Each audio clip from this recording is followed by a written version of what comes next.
Tardes. Qué alabanza, la última, qué apropiada. Ustedes saben que se nos acusa a nosotros de que en nuestros cultos no está el Espíritu Santo. Yo digo que el rol del Espíritu Santo es fundamental. No podríamos adorar sin el Espíritu Santo. Lo que ellos confunden es que nosotros no adoramos al Espíritu Santo. Y no lo adoramos porque Él no tiene ese rol en el ministerio trinitario. El rol del Espíritu Santo en el culto es ayudarnos a nosotros a ver a Cristo para la gloria de Dios. Ese es el gozo del Espíritu Santo, ayudarnos a nosotros a entender su palabra, a ver a Cristo para la gloria de Dios, ayudarnos en la aplicación de su palabra, ayudarnos en la santificación. Pero algo que Él diría, stop, es no me adoren a mí. No porque no sea Dios, es Dios, somos trinitarios, es Dios. Pero el gozo del Espíritu Santo es que nosotros seamos capacitados, nuestros ojos sean abiertos para ver a Cristo, para la gloria de Dios. ¿Bien? Entonces, esta canción fue preciosa, ha sido una oración. Vamos a orar nuevamente y vamos a ir a nuestra lectura a Hechos, capítulo 4. Gracias, Dios, por enviarnos tu Santo Espíritu. Trabaja incesantemente en tu iglesia, ayudándonos, Señor, morando en nosotros y ayudándonos a que nosotros, tu pueblo, entendamos tu palabra. Nos empodera para obedecerla. Y ahora, Señor, pedimos por ese ministerio docente de enseñarnos, de abrir nuestros ojos, iluminándonos a sus verdades. Y ayúdanos, Señor, una vez más, como iglesia de Cristo, a glorificarte. Señor, tu palabra la necesitamos cada día, Señor, porque no solo de pan vivirá el hombre. Y ahora nuestras almas necesitan ser alimentadas, Señor. Así que pedimos el obrar de tu Santo Espíritu una vez más. Y lo pedimos en el nombre de Jesús. Amén. Bueno, Hechos capítulo 4. Vamos a leer la palabra de Dios. Dice así: la congregación de los que creyeron era de un corazón y un alma, y ninguno decía ser suyo lo que poseía, sino que todas las cosas eran de propiedad común. Con gran poder los apóstoles daban testimonio de la resurrección del Señor Jesús, y abundante gracia había sobre todos ellos. No había pues ningún necesitado entre ellos, porque todos los que poseían tierras o casas las vendían, traían el precio de lo vendido y lo depositaban a los pies de los apóstoles, y se distribuía a cada uno según su necesidad. Y José, un levita natural de Chipre, a quien también los apóstoles llamaban Bernabé, que traducido significa hijo de consolación, poseía un campo y lo vendió, y trajo el dinero y lo depositó a los pies de los apóstoles. Capítulo 5. Pero cierto hombre llamado Ananías, quiero por favor que subraye ese pero, todo venía bien, ¿no? Pero en el cielo no habrá peros. No habrá muerte, ni habrá más duelo, ni clamor, ni dolor, ni llanto, porque las primeras cosas pasaron. Pero aquí todavía estamos de este lado de la gloria y hay peros. Pero cierto hombre llamado Ananías. Aquí en la tierra y en las iglesias hay peros. Bueno, seguimos la lectura. Pero cierto hombre llamado Ananías, con Zafira, su mujer, vendió una propiedad y se quedó con parte del precio, sabiéndolo también su mujer, y trayendo la otra parte, la puso a los pies de los apóstoles. Mas Pedro dijo: Ananías, ¿por qué ha llenado Satanás tu corazón para mentir al Espíritu Santo y quedarte con parte del precio del terreno? Mientras estaba sin venderse, ¿no te pertenecía? Y después de vendida, ¿no estaba bajo tu poder? ¿Por qué concebiste este asunto en tu corazón? No has mentido a los hombres, sino a Dios. Al oír Ananías estas palabras, cayó y expiró, y vino un gran temor sobre todos los que lo supieron. Y los jóvenes se levantaron y lo cubrieron, y sacándolo, le dieron sepultura. Después de un lapso como de 3 horas, entró su mujer, no sabiendo lo que había sucedido, y Pedro le preguntó: dime, ¿vendiste el terreno en tanto? Y ella dijo: sí, ese fue el precio. Entonces Pedro le dijo: ¿por qué os pusisteis de acuerdo para poner a prueba al Espíritu del Señor?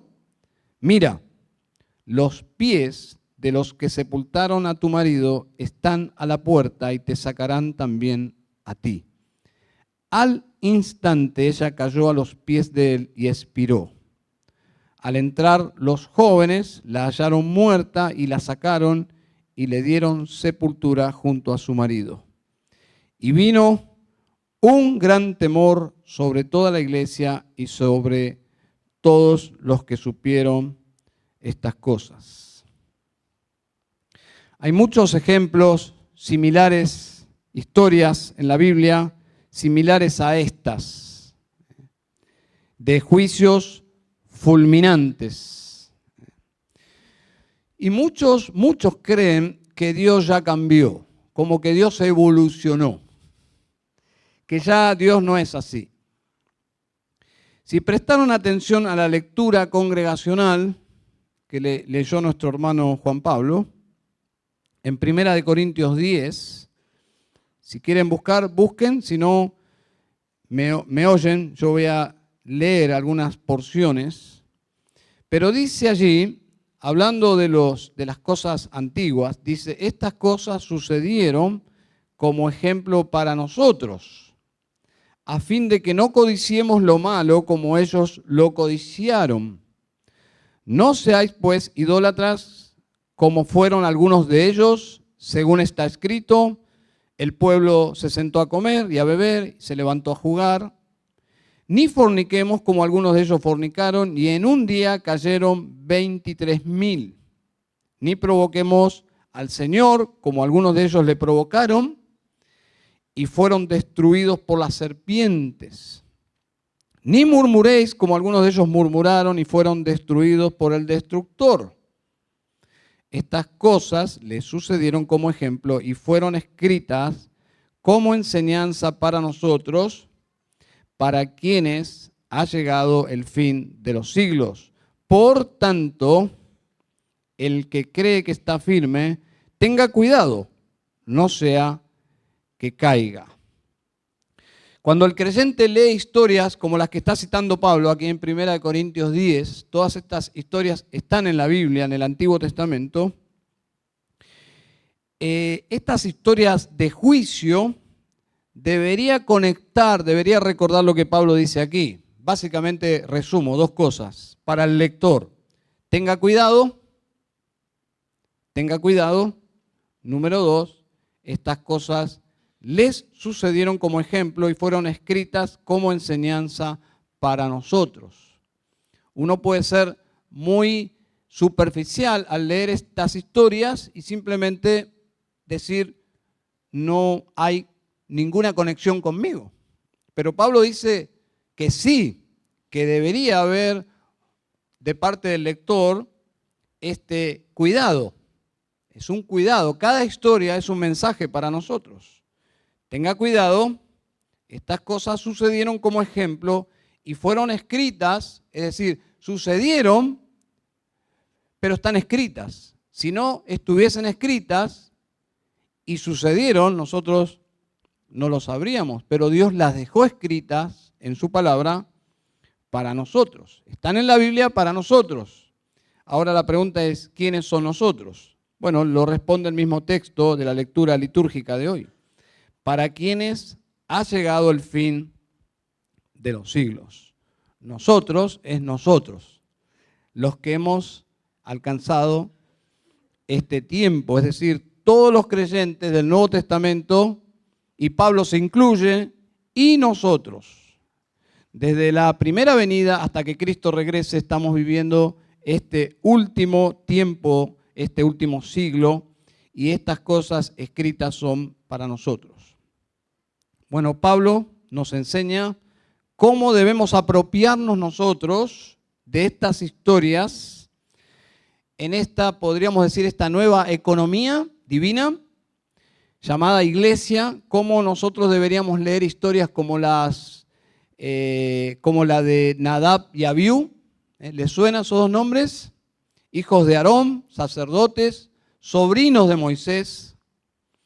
Ellos, ¿qué hicieron? Ofrecieron fuego extraño, algo que no estaba en la ley de Dios. Entraron en el santuario y ofrecieron a Dios algo que no era bíblico. ¿Y cómo los trató Dios? Los mató instantáneamente. De la misma forma que Ananías y Zafira. Creo que debemos aplicar las mismas reglas a la historia que vemos aquí en Hechos capítulo 5. Cómo aplicamos nosotros, los lectores, esta historia. Tengamos cuidado. Estas cosas sucedieron como ejemplo y están escritas en la palabra de Dios, intencionalmente fueron dejadas en la Biblia para nosotros, los lectores, para nuestra enseñanza. Tengan cuidado. Esta historia es para nosotros porque es el mismo Dios, número uno. Número dos, es la misma iglesia, pertenecemos a la misma iglesia histórica, la iglesia cristiana. Y en tercer lugar, es el mismo mundo. Es el mismo mundo. Estas cosas pasan en nuestro mundo. Entonces diría que la enseñanza es esta. Tengan cuidado ustedes, los creyentes del fin de los siglos. Tengan cuidado ustedes, los creyentes del fin de los siglos. Ustedes también pueden caer como ellos. Ese es el gran mensaje. Versículo 12. Por tanto, el que cree que está firme, tenga cuidado, no sea que caiga. Que no exista esta confianza de decir, estas cosas están escritas, pero a mí no me van a pasar. Jamás me podría suceder algo así. No. El mensaje es todo lo contrario. Tengan cuidado, estas cosas están escritas para nosotros, porque nosotros también podemos caer. Y al analizar esta historia de Ananías y Zafira, creo que hay tres áreas que Ananías descuidó y que voy a utilizarlas como mi bosquejo. Les anticipo el bosquejo número 1. Ten cuidado de tu corazón. Número 1. Ten cuidado de tu corazón. Número 2. Ten cuidado de tu casa. Y número 3, finalmente, es ten cuidado de tu congregación. Número 1, versículo 1 y 2 de Hechos 5. Ten cuidado de tu corazón. Algo que podemos advertir es cómo comienza este relato. Como ya mencioné, comienza el capítulo 5 con un pero. Cuando usted lea un pero, tiene que ir hacia atrás porque está conectado al el texto anterior. Y cuando leemos los versículos anteriores, hay una conexión importante. Y leemos que hay un mismo procedimiento. Si ustedes comparan las palabras, versículo 37, poseía un campo, lo vendió, trajo el dinero y lo depositó a los pies de los apóstoles. Capítulo 5, versículo 1 y 2, el mismo procedimiento. Vendió una propiedad, se quedó con parte del precio, ahí está lo que el lector debe advertir. Trayendo la otra parte, lo puso a los pies de los apóstoles. ¿Vieron el paralelo, pero de contraste? ¿Para qué? Para que el lector advierta que Ananías es muy diferente que Bernabé. Y el lector debe identificarse o con Bernabé o con Ananías. El lector original fue un tal Teófilo. ¿Eso dónde lo encontramos? En capítulo 1 del libro de los Hechos, el versículo 1, Lucas, el escritor del libro de los Hechos, escribe a alguien llamado Teófilo, que no sabemos quién es. ¿Para qué? Para discipularle. Le está enseñando la fe cristiana, la fe histórica cristiana, poniendo en orden cómo la iglesia nace y crece y se expande. Y este hombre Teófilo está aprendiendo a medida que va leyendo sus historias. Pero tiene el mismo propósito para nosotros. Nosotros debemos ser instruidos porque también estamos siguiendo a Cristo. Entonces, el ministerio de Ananías es de corta duración y el de Bernabé se proyecta a largo plazo. ¿Con quién yo me identifico? Me identifico con Bernabé o con Ananías. La vida de Ananías termina en este mismo capítulo. Sin penas ni gloria. O yo diría más penas que gloria. De Bernabé uno puede seguir su ministerio y llegamos, por ejemplo, en Hechos capítulo 13, versículo 2, el lector original, Teófilo, pero también nosotros, vemos que ese mismo hombre en el capítulo 13 es llamado por el Espíritu de Dios junto a Saulo y los envía a la obra misionera. O sea, este hombre, Bernabé, era un hombre llamado por el Señor, cerca del Señor, un instrumento del Señor. ¿Y cuál es la diferencia entre Ananías y Bernabé? El corazón. El corazón. Es muy posible que Ananías, viendo la vida de Bernabé, le generó envidia. Le generó envidia, ¿por qué? Porque Bernabé era un hombre generoso, auténticamente generoso, un hombre cercano a los apóstoles, tan cercano que los apóstoles le pusieron un sobrenombre. Y en esos días tenías que ser muy cercano para cambiarle el nombre por un sobrenombre. Indudablemente Bernabé era, casi podríamos decir, amigo de los apóstoles. Y quizás Ananías pensó, ¿cómo me gustaría a mí tener esa relación con los apóstoles? Y el camino que eligió fue un camino muy pecaminoso. Como lo dice un consejero, sencillamente, lo que controle tu corazón dirigirá tu vida. Lo que controle tu corazón va a dirigir tu vida. Y este pensamiento, sin dudas, en la mente de Ananías, fue pecaminoso. Él dijo, yo quisiera tener lo que Bernabé tiene. Yo quisiera el protagonismo que tiene Bernabé. Inclusive hasta yo sería mejor que Bernabé. La hija de un presidente de los Estados Unidos dijo de su padre, que su padre, creo que era Roosevelt, era un narcisista. Mi padre era un narcisista y textualmente ella dijo así, si papá estaba en una boda, quería ser la novia. Si papá estaba en un funeral, quería ser el cadáver. Y si estaba en un bautismo, quería ser el bebé. Ese era mi papá, un narcisista. Y creo que Ananías era un narcisista. Y si no lo era, por lo menos en este momento tuvo un pensamiento muy egocéntrico. Y Ananías era responsable de lo que pasaba en su corazón. Versículo 3. Es muy interesante la confrontación que hace Pedro. Y creo que Pedro en sí mismo no tenía el poder de leer la mente ni de conocer los hechos. Indudablemente Pedro recibió de parte del Espíritu de Dios, y entre paréntesis, el Espíritu de Dios es el fundamento del culto cristiano.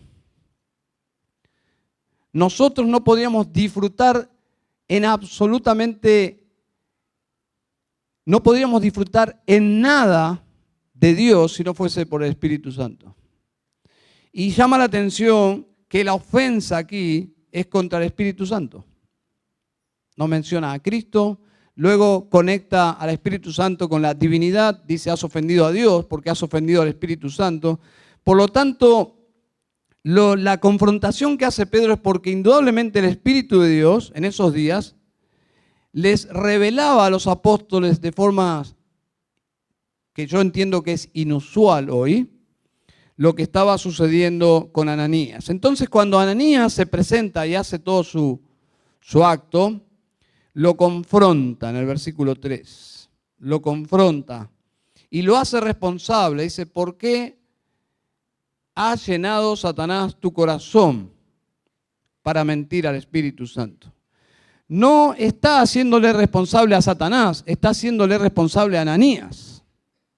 Lo cual, nuevamente, un corchete, para no decir paréntesis, lo cual es muy normal hoy atribuirle al diablo los pecados que son de los seres humanos. Pero aquí Pedro lo hace responsable a Ananías de haber permitido a Satanás llenar su corazón para mentir al Espíritu Santo. Y a mí me recuerda a una frase que se le atribuye a Lutero, donde él dice, no puedes evitar que las aves vuelen, ¿recuerdan? Sobre tu cabeza, pero sí puedes evitar que hagan un nido en tu cabeza.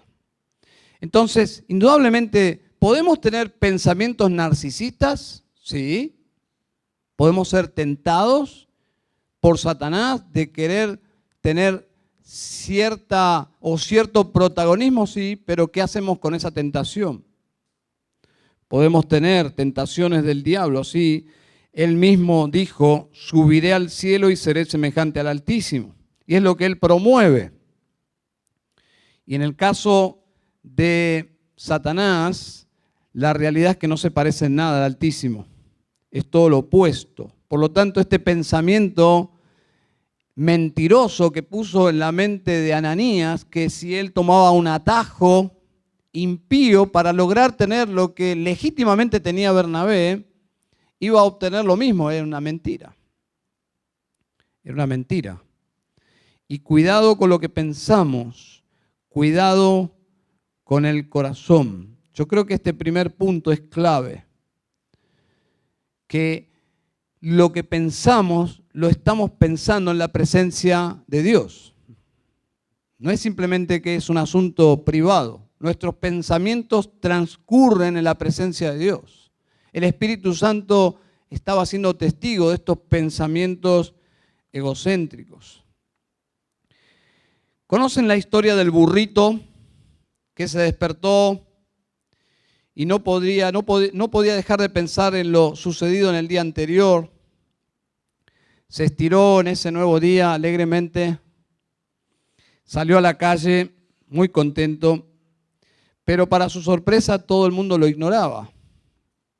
El burrito, confundido, con sus orejas bien levantadas, se fue derecho y con orgullo hasta la plaza principal. Estaba atestada de gente y comenzó a decir, aquí estoy, gente, nuevamente aquí estoy yo con ustedes. Pero nada. Echen al suelo sus túnicas, dijo. Y ya malhumorado, dijo, ¿no saben quién soy yo? ¿Ya no me recuerdan? Y todo el mundo lo ignoraba. Dolido y confundido, el burro volvió a la casa. Se encuentra a su mamá y le dice, no entiendo. Ayer todos me gritaban, Hosana, aleluya, y hoy me tratan como si fuese un don nadie. La madre lo miró y le dijo, ay, mijo, ¿no te das cuenta que no se trataba de vos? Eres un burrito. No eres Jesús, eres un burrito. Bernabé era un hombre de Dios, Ananías era un burrito. Él quiso un protagonismo que solo corresponde a Dios. Dice Apocalipsis 4:11, digno eres, Señor, y Dios nuestro de recibir la gloria y el honor y el poder. La idea es, hay uno solo que es digno de recibir gloria, honor y poder, y es Cristo, y es Dios, nuestro trino Dios. Y es absolutamente grave cuando en su iglesia alguien, o aún todos nosotros, denominacionalmente o eclesialmente queremos, o el liderazgo quiere apropiarse de la gloria que solo le corresponde a Dios. Cuando creo que yo soy el actor principal, y créanme, todos luchamos con eso, entonces yo soy un creyente burrito. Cuando yo comienzo a pensar que el centro soy yo estoy actuando en un nivel bestial, porque no se trata de mí. La iglesia no se trata de mí, el universo no se trata de mí, la tierra no se trata de mí, la obra de Dios no se trata de mí. Se trata de Él. Entonces, ten cuidado porque todo comienza en tu corazón. Pensamientos que no son bíblicos, que no tienen que ver con la gloria de Dios, sino con mi propia gloria. Ten cuidado con tu corazón. En segundo lugar, en este declive, ¿no? en esta historia, podríamos decir, ten cuidado de tu casa. Y yo diría más específicamente, viendo esta historia triste, ten cuidado de tu cónyuge. Versículo 2. Dice, y se quedó con parte del precio, sabiéndolo también su mujer. Hermanos, mi casa es una extensión de la iglesia. Si somos creyentes, mi matrimonio es un matrimonio cristiano. Y si es un matrimonio cristiano, somos parte de la iglesia. Yo personalmente creo, y lo podemos discutir, pero yo personalmente creo que Ananías y Zafira eran dos hermanos, eran dos creyentes. Hay quienes no, bueno, hay argumentos para un lado y para el otro, pero Pedro les habla como a miembros de la iglesia, eso me llama mucho la atención. Les trata como a miembros de la iglesia. Y veamos un punto aquí que es doméstico, es decir, ya cruza la línea de la reunión congregacional y ya nos adentramos al matrimonio. Y es el versículo 2, dice, y se quedó con parte del precio sabiéndolo también su mujer. Es decir, así como Ananías es responsable de su pecado, aunque estaba empujándolo Satanás, estaba influenciándolo Satanás, de la misma manera Zafira es responsable de su pecado, aunque estaba siendo impulsada, influenciada por su esposo. Pero ambos son responsables. ¿Cómo sabemos eso? Porque se murieron los dos. Se murieron los dos. Zafira podía haber persuadido a su esposo a parar con eso, ¿sí o no? Lo podía haber hecho. Podía haberle amonestado sobre su pecado, porque la sumisión tiene límites, hermanas. Podría haberle dicho, no sé, amorcito, Ananito, ¿podés? Ananito, ni loca voy a participar en tu show. No, pero mi amor, yo quiero ser como Bernabé. Bueno, pero Bernabé es un hombre de Dios y vos, Ananito, eres un enanito. Porque de eso se trata, el contraste es, wow, acá vemos un legítimo, auténtico hombre de Dios y aquí vemos una triste imitación. Tomando un atajo infantil, podríamos decir, que le costó la vida. Y en este sentido, las esposas ministran como ayudas idóneas a sus esposos. Hay hombres, por ejemplo, que se tiran hacia abajo y allí sus esposas deben animarlos. Bueno, amor, está bien, pero Dios te ha dado dones y ahí la ayuda idónea estimula para esa persona que se tira hacia abajo. Pero están los hombres que se van para arriba, se sobrevalúan y sus esposas también tienen que hacer una función ahí de ayudas idóneas, bajarlos. Mi amor, me parece que no sos el apóstol Pablo.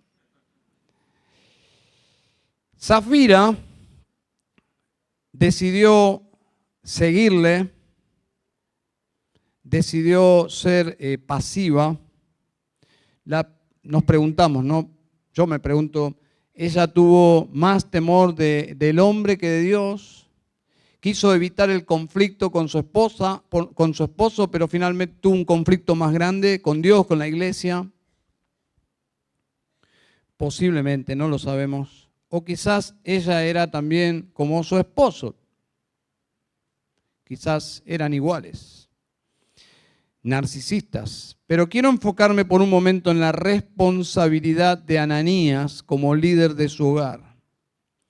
Él como líder falló. Todos estamos de acuerdo con eso, creo. Su liderazgo fue poco piadoso, fue impío en realidad. Y es muy notable, hombres, esposos, que la responsabilidad cae sobre Ananías. Observen el versículo 1. Pero cierto hombre llamado Ananías, con Zafira, su mujer. Recuerden que el grado de inspiración es hasta una J y una tilde, y no por casualidad, no dice Ananías y Zafira, dice con Zafira, su mujer. Y luego dice, vendió una heredad. Vendió una heredad. No dice, vendieron una heredad. Por lo tanto, es Ananías quien está promoviendo esta acción. Se supone que él debía ser un líder espiritual en su hogar. Se supone. Pero en vez de santificarla, como es la función de todos nosotros los esposos, Ananías la implicó en su pecado. Y el pecado de Zafira fue ser pasiva. Ser pasiva. Mi pecado afecta a otros.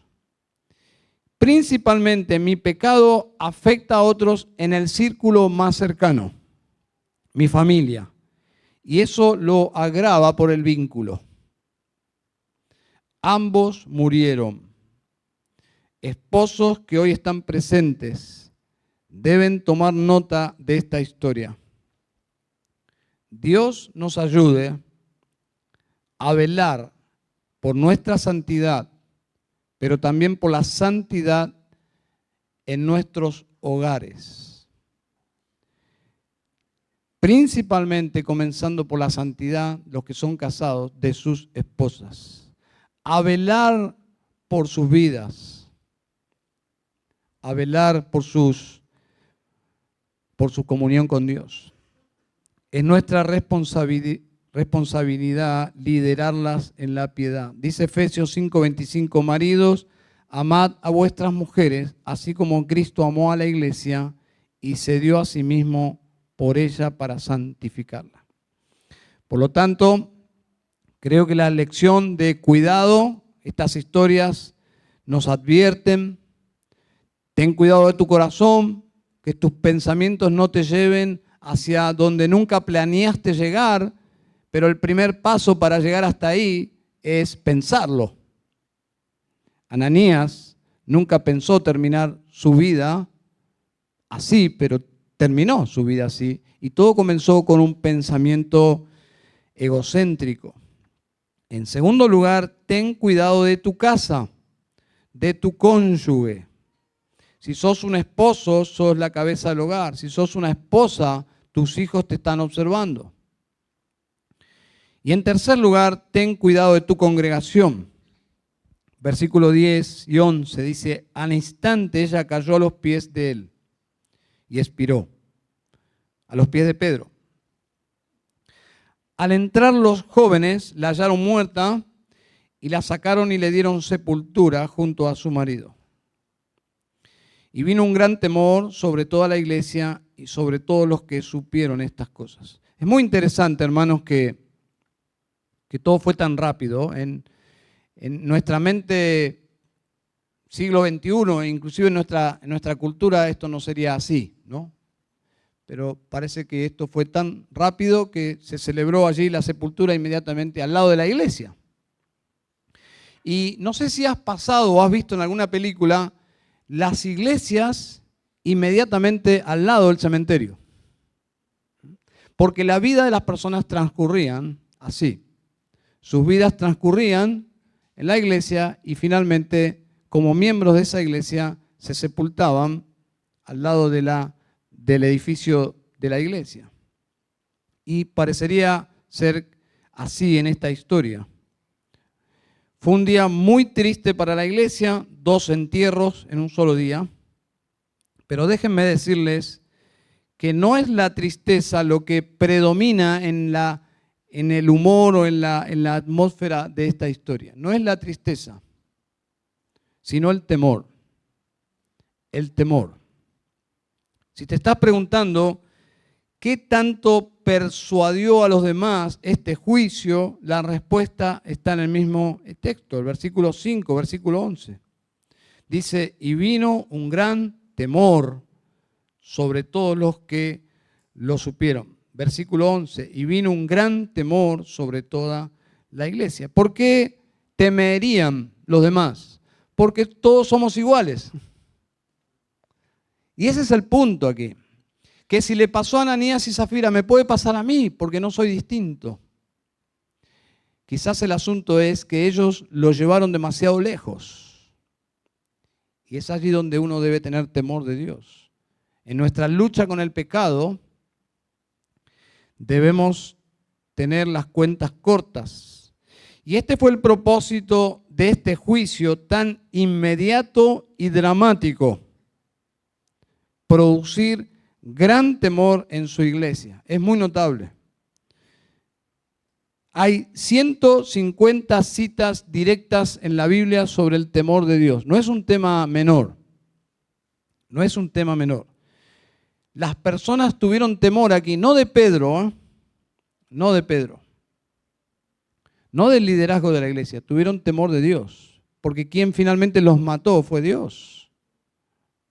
Fue Dios, y todo el mundo tuvo temor de Dios.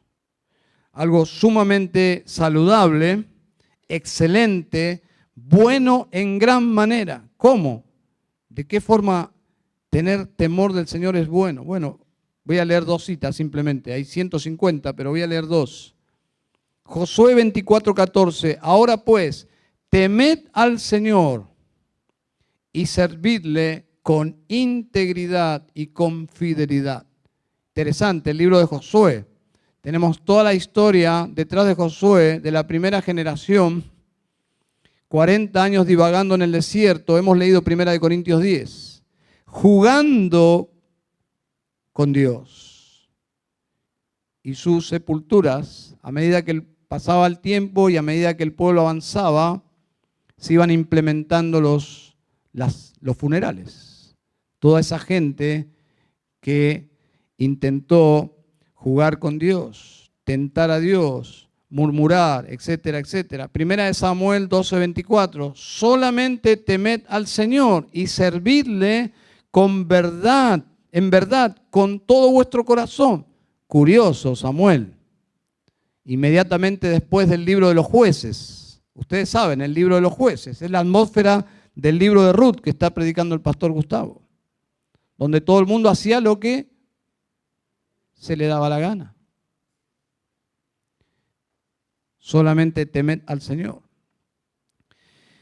En la iglesia evangélica contemporánea, y quizás fue tu experiencia antes de venir acá o en algún tramo de tu historia, la iglesia evangélica de este siglo entiende que hay varios conceptos o palabras o doctrinas que se evitan en el púlpito por una razón, porque ellos están convencidos que debilitan a la iglesia. No solo debilitan a la iglesia, sino espantan a la gente. Ellos dicen, si nosotros predicamos del pecado, del arrepentimiento, de la obediencia, de la ira, del juicio, del infierno, de la condenación, del temor de Dios, la gente no va a venir. Pero cuando la iglesia abandona estas verdades, realmente es allí cuando comienza a debilitarse y a morir. Y parece ser que no lo advierten.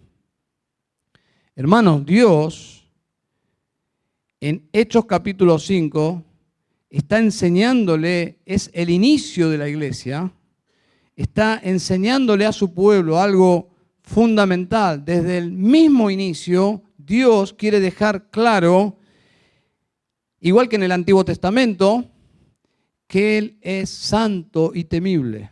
Hemos cantado de eso hoy.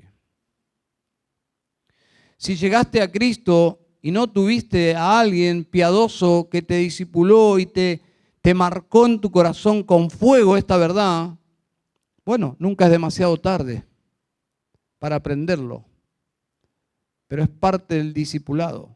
Dios es santo y temible.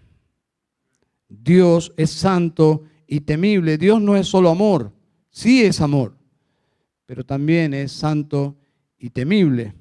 Algo que la iglesia ha desechado porque les parece que no es saludable para el ciudadano de nuestra era. Recuerda Job 28:28, y yo diría, memorízalo si no lo tienes. Dice, y dijo al hombre, aquí el temor del Señor es la sabiduría y apartarse del mal su inteligencia. El hombre de este siglo tan sabio, tan inteligente, con tanta tecnología, debería ir al fundamento de la sabiduría. ¿Cuál es? El temor del Señor. Versículo 4 dice, mientras estaba sin venderse, ¿no te pertenecía? Y después de vendida, ¿no estaba bajo tu poder? ¿Por qué concebiste este asunto en tu corazón? No has mentido a los hombres, sino a Dios. Es tan lógico lo que Pedro plantea aquí. Dice, era tu propiedad, era tuyo. Podías hacer lo que querías. Si lo querías vender, no lo querías vender, lo querías regalar. Querías vender y dar una parte, dar todo, no dar nada, dar un diezmo. Estaba en tu derecho de hacerlo. El tema no es este. El tema no es cuánto dar, no es el asunto aquí. El tema es la mentira. El tema es la mentira. Todo indica que planearon y montaron un acto, este matrimonio, lo planearon en casa, lo montaron en la iglesia como un acto de autopromoción. De alguna forma querían impactar a sus hermanos, pero la iglesia no se trata de mis hermanos solamente o prioritariamente. La iglesia se trata en primer lugar de Dios. Y ellos vieron la iglesia de esta forma. Y este juicio inmediato en el libro de los Hechos, alguien puede pensar, ¿por qué no ocurre hoy? Bueno, porque es un pasaje que es descriptivo, no normativo. ¿Cuál es la diferencia entre un texto normativo y un texto descriptivo? Bueno, no es la norma para las iglesias hoy. No es lo que pasará en todas las iglesias si un miembro actúa de este modo. No es la norma, pero sí es descriptivo. Y si esta historia describe algo, quiero saber cuál es su enseñanza. Bueno, la enseñanza es cómo Dios sigue viendo este pecado en la actualidad. Esa es la gran enseñanza. Cómo Dios sigue pensando de este tipo de actitud. Porque dice Malaquías 3:6, porque yo, el Señor, no cambio. Y dije al principio que muchas personas piensan que Dios ha evolucionado. Si alguien puede evolucionar es porque no es perfecto. Bueno, Dios es perfecto y no ha cambiado porque no puede cambiar, es inmutable. No puede ser mejor ni peor, Él es perfecto. Infinitamente perfecto en todos sus atributos. Por lo tanto, dice Malaquías 3:6, porque yo el Señor no cambio.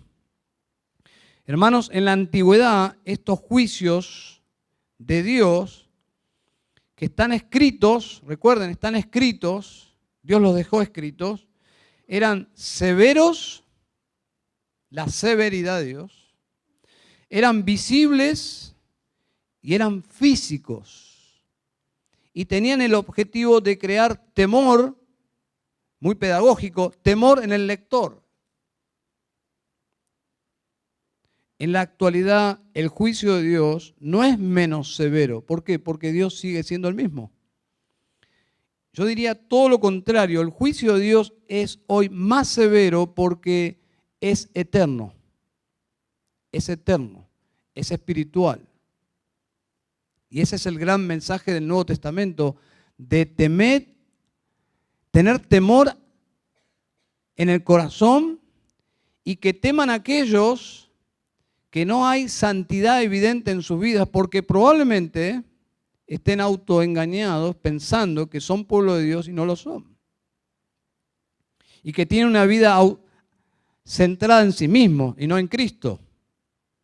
Por eso no pueden vivir para agradar a Dios, sino para sí mismos.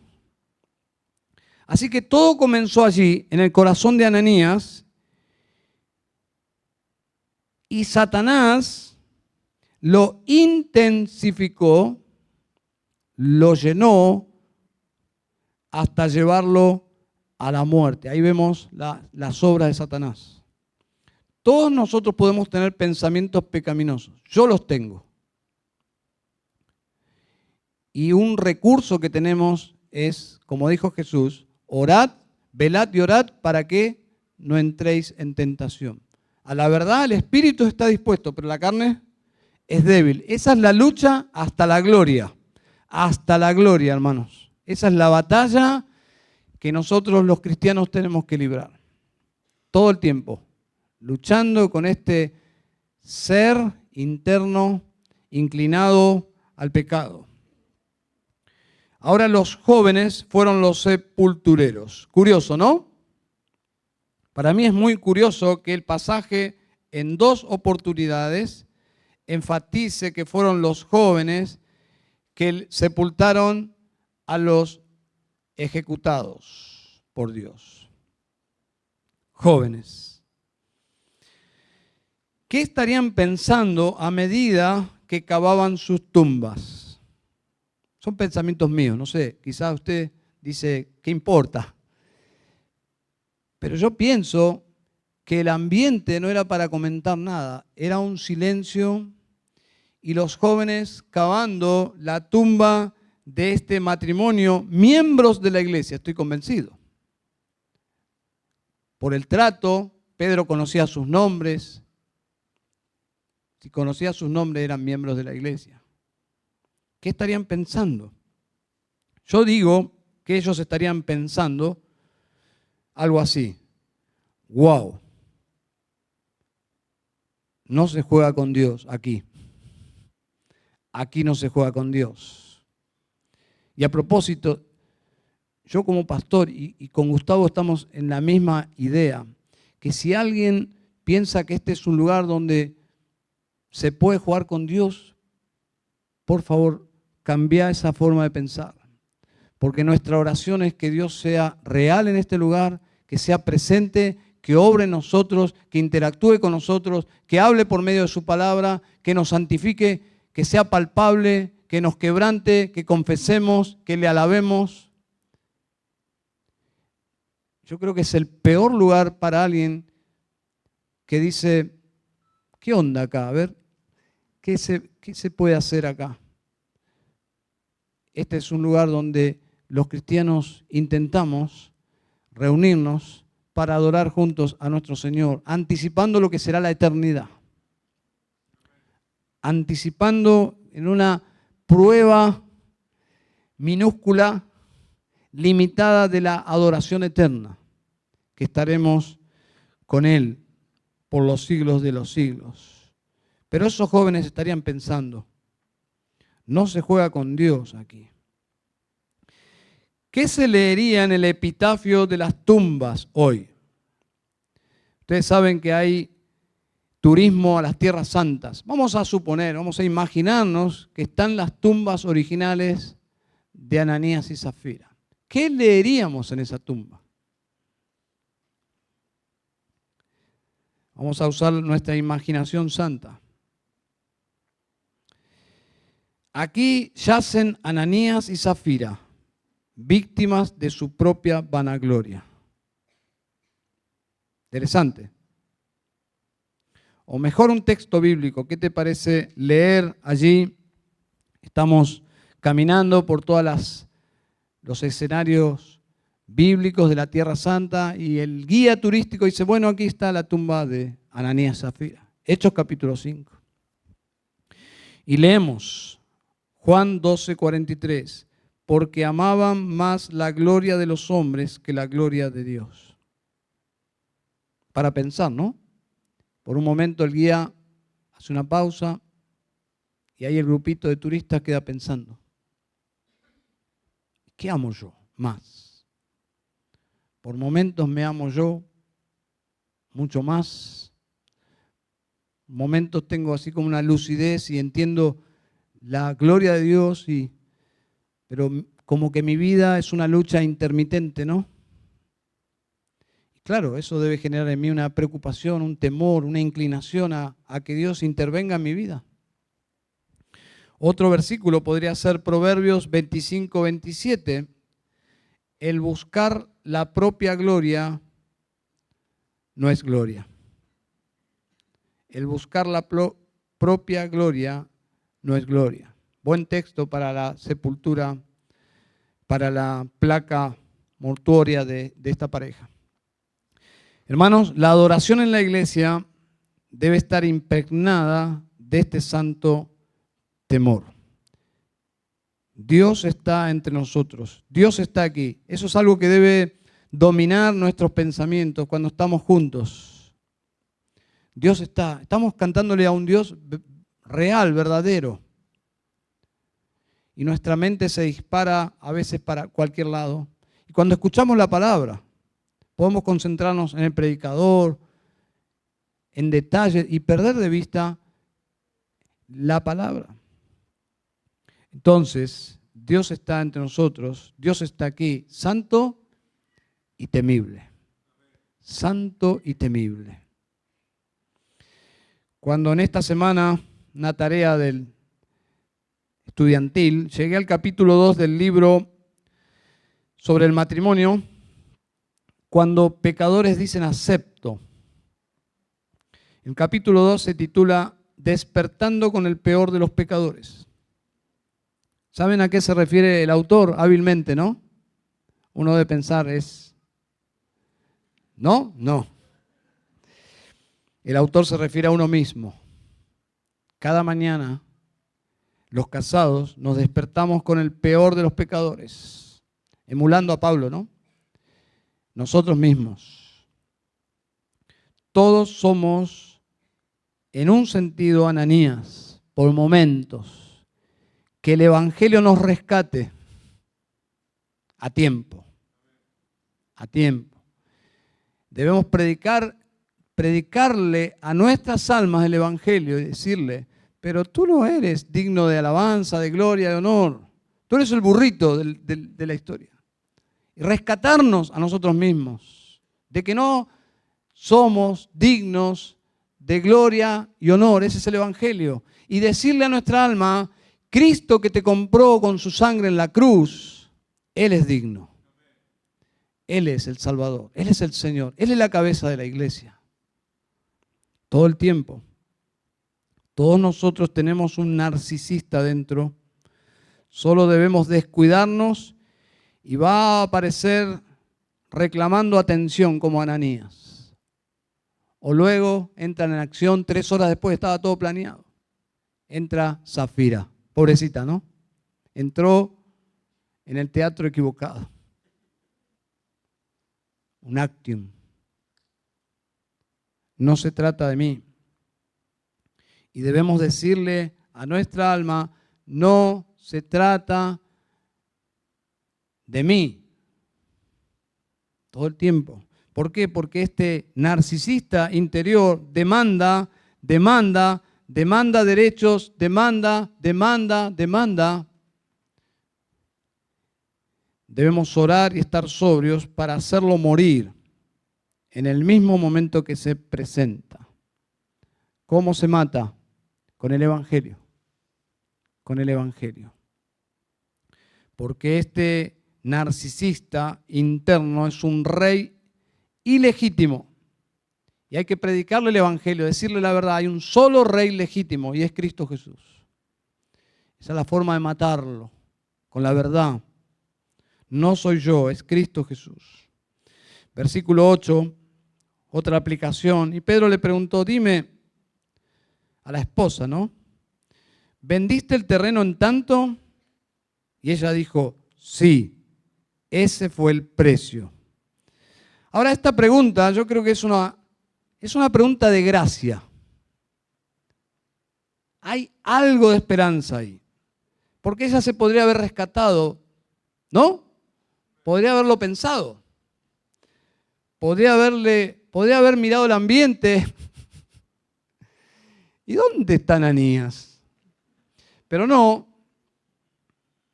Simplemente dijo, sí, ese fue el precio.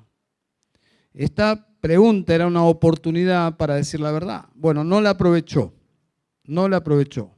Estaba comprometida con su propia mentira. Eso es todo lo contrario del arrepentimiento. Cuando yo me convenzo y argumento con muy poca humildad que mis pensamientos son los correctos. Cuidado.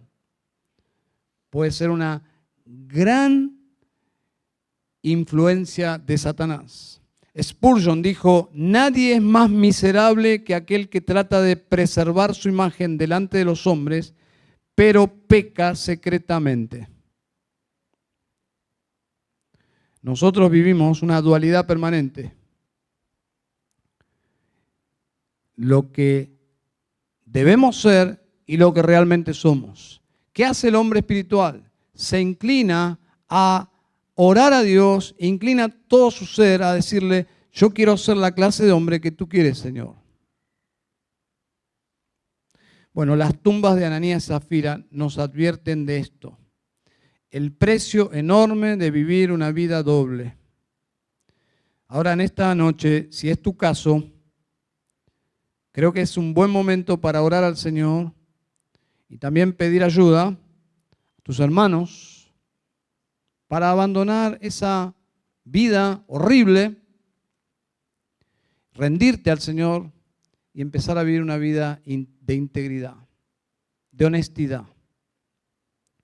Si ese es tu caso, es un buen momento. Dice Proverbios 28:13, el que encubre sus pecados no prosperará, mas el que los confiesa y los abandona hallará misericordia. Vamos a orar. Una vez más, Padre, te damos gracias porque tú eres santo y temible. Te has revelado en tu palabra progresivamente y desde Génesis a Apocalipsis. Nos has revelado no todo, pero sí lo que has querido revelar de ti mismo. Y Señor, entendemos que tú eres un Dios infinitamente grande, infinitamente justo, santo, poderoso, amoroso, compasivo, perdonador, lleno de gracia, lleno de misericordia. Señor, no sabemos exactamente, desde el corazón, no sabemos por qué quisieras tú, un Dios tan grande, relacionarte con nosotros, criaturas tan pequeñas, tan precarias. Y la explicación es que nos amas, porque somos tuyos, porque nos has creado y porque en Cristo somos tus hijos. Señor, gracias porque tenemos este gozo, placer y privilegio de ser tus hijos, de decirte Padre y desnudar nuestras almas, Señor, porque no hay nada escondido delante de tus ojos. Señor, oramos por nuestra congregación. Señor, lejos de pretender ser una iglesia perfecta, y líbranos, Señor, de predicar que somos una iglesia modelo. Simplemente ayúdanos a decir que somos una iglesia de Cristo y ser coherentes en nuestra manera de vivir con el Evangelio, Señor. Padre, y si hay orgullo en nosotros, queremos pedirte perdón, que tú nos santifiques, Señor, y si hay algo más, que tú lo disciplines, que tú lo corrijas, y aún, Señor, ¿por qué no? Si tuvieses que corregirnos de alguna forma dramática, y es para tu gloria y es para nuestro bien, nosotros decimos amén. Señor, quisiéramos tener la madurez, la firmeza de Bernabé, el corazón de estos grandes hombres de la historia, que eran pequeños hombres, pero totalmente dedicados, dependientes de ti. Señor, queremos conocerte, queremos amarte, caminar contigo, tener temor de ti. Ayúdanos, Señor, ayúdanos. Estamos arrepentidos, queremos pedirte que nos libres, queremos pedirte también, Señor, que nos uses para humildemente compartir el Evangelio con otros, predicar a Jesucristo. ¿Cuánto nos anima, Señor? Padre, pedimos también finalmente, si hay alguien en esta noche que necesita venir a Cristo, que nos des ese gozo, que en el seno de nuestra congregación ocurra este milagro del nuevo nacimiento, Señor. De personas pasando del reino de las tinieblas al reino de Cristo, de muerte a vida. Padre, te amamos. Oramos en Cristo Jesús. Amén y amén.